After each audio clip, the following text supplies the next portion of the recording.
Aujourd'hui, l'Iran sera frappé durement. Après une semaine de guerre, le président Donald Trump persiste et signe. Devant le refus de Téhéran de capituler, les frappes vont s'intensifier.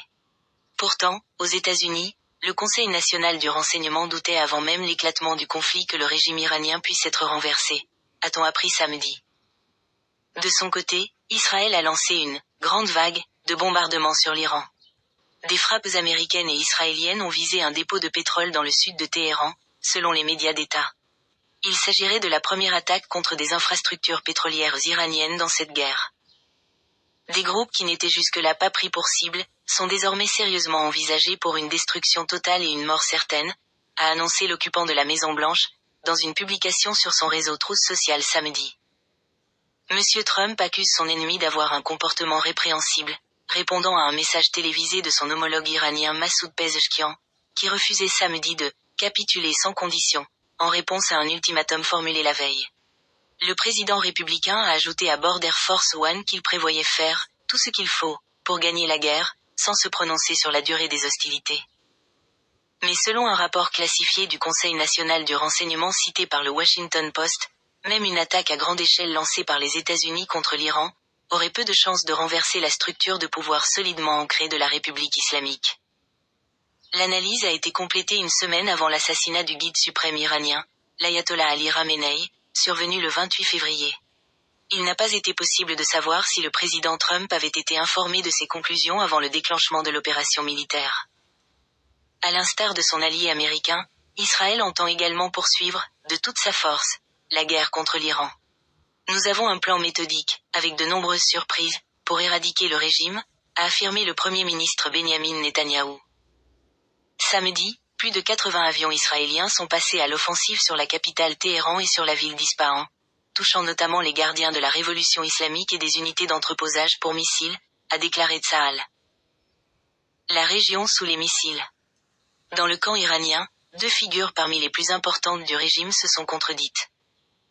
Le président Massoud Pezeshkian s'est excusé à la télévision d'État samedi matin, pour les vagues de missiles qui ont atterri sur les pays voisins dans la zone du Golfe Persique depuis le début du conflit, promettant à ceux-ci qu'ils ne seraient plus pris pour cible sauf si des frappes étaient menées de leur territoire. Quelques heures plus tard, le chef judiciaire du régime, Gholam Hossein Mohseni Ejei, a tenu un tout autre discours. Plusieurs zones de la région sont « aux mains de l'ennemi » et « des attaques intenses continueront contre ces cibles », puisque celles-ci seraient utilisées contre l'Iran, dans des actes d'agression, a-t-il déclaré sur X. Pezeshkian et Mohseni Ejei sont tous deux membres du triumvirat assurant la transition du pouvoir iranien après la mort du guide suprême. Chose certaine, des drones iraniens ont attaqué les réservoirs de carburant de l'aéroport international de Koweït tôt ce dimanche, heure locale, a déclaré le ministère de la Défense locale, dénonçant une opération contre une infrastructure essentielle. Ailleurs dans la région, les Émirats arabes unis, Bahreïn et l'Arabie saoudite ont chacun rapporté avoir intercepté samedi des attaques iraniennes visant entre autres des bases américaines sur leur territoire. À l'occasion d'une première sortie publique depuis le début des hostilités, le président de la Fédération des Émirats arabes unis, Mohammed bin Zayed Al Nahyan, a d'ailleurs soutenu que « nous sommes dans une période de guerre ». L'ambassade des États-Unis à Bagdad, en Irak, fait partie des lieux visés. Selon le chef du commandement central des États-Unis, Brad Cooper, l'Iran a attaqué 12 pays jusqu'à maintenant. École bombardée. Par ailleurs, Donald Trump a soutenu samedi à bord de son avion que Téhéran était responsable du bombardement d'une école dans la ville de Minab, en Iran, au premier jour de la guerre. Les autorités et médias d'État iraniens affirment que l'attaque a tué plus de 150 personnes, dont de nombreuses écolières.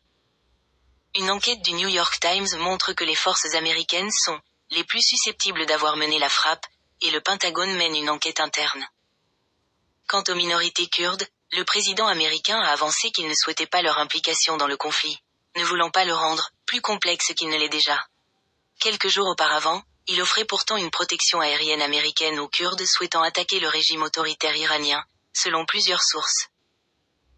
Au Liban.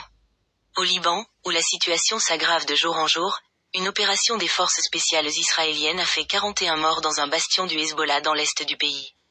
Le commando aurait eu pour mission de retrouver les restes d'un aviateur israélien capturé au Liban dans les années 1980. Le commando est reparti bredouille, laissant derrière lui le village de Nabit Chit jonché de dizaines de corps, des immeubles effondrés, des toits arrachés et un immense cratère. La force de défense d'Israël affirmait samedi avoir atteint 170 cibles reliées au Hezbollah, groupe paramilitaire islamiste allié à l'Iran. Elle indique que des commandants du Hezbollah ont été tués à Beyrouth, la capitale, et qu'un commandant du Hamas est mort dans le secteur de Tripoli. Et tôt dimanche, Israël a repris son offensive dans le sud du Liban, avec dans sa ligne de mire les commandants de la branche libanaise de la force Al-Quds, unité d'élite des gardiens de la révolution iranienne.